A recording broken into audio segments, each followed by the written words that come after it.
يا حبيبي كيف حالك؟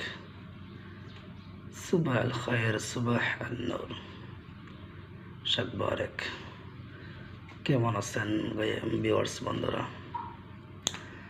আজকে একটা রেসিপি বানাবো সম্পূর্ণ ডিফারেন্ট। অনেক দিন ধরে শাকগুলা খাই না, আর আমি যেখানে থাকি আশেপাশে কোনো শাক নাই, কোনো মার্কেটে নাই, কোনো দোকানে নাই। তো এখানে দেখতে পাচ্ছেন বেগুন পাতা। আমি বেগুন গাছ লাগাইছিলাম ৬-৭টা, এগুলোর থেকে ফাইলা নিয়ে আসলাম বেগুন পাতা।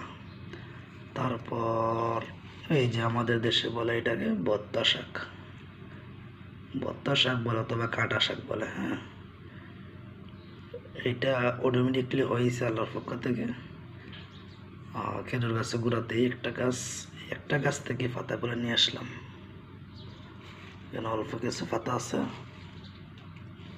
অল্প কিছু পাতা নিয়ে আসলাম। তারপর এখানে আরেকটা আছে ডুকি শাকের মতো, ডুকি শাক। তো ডুকি গাছটা আমি নিজে লাগাইনি, অটোমেটিকলি হয়েছে প্রাকৃতিকভাবে আল্লাহর পক্ষ থেকে। তো একটা গাছ থেকে পাতাগুলো নিয়ে আসলাম। তারপর এখানে আছে কেউ ডাঁটা শাক, কেউ ডুকি শাক, ঠিক আছে। তো এই যে এখানে দেখতে পাচ্ছেন নালিয়া শাক, এই নালিয়া গাছটাও আমি লাগাই নাই, বা অটোমেটিকলি হয়েছে আল্লাহর পক্ষ থেকে।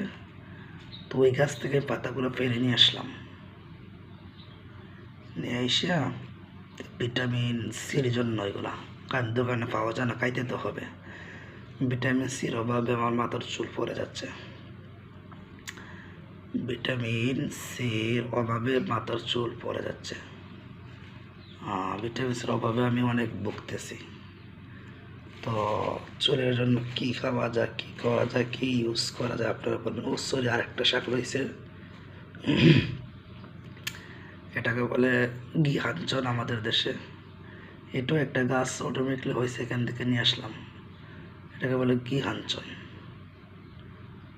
তো এগুলো আজকে ইনশাল্লাহ আলু দিয়ে রুই মাছ দিয়ে পাক করব।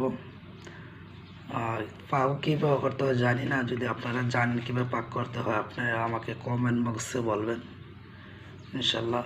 তো আপনাদের কমেন্ট অনুযায়ী আমি রান্না করব, রান্না করে আবার আপনাদেরকে দেখাবো ইনশাল্লাহ। তো আমার চ্যানেলটি সাবস্ক্রাইব করবেন, পাশে থাকবেন। এই ক্ষুদ্র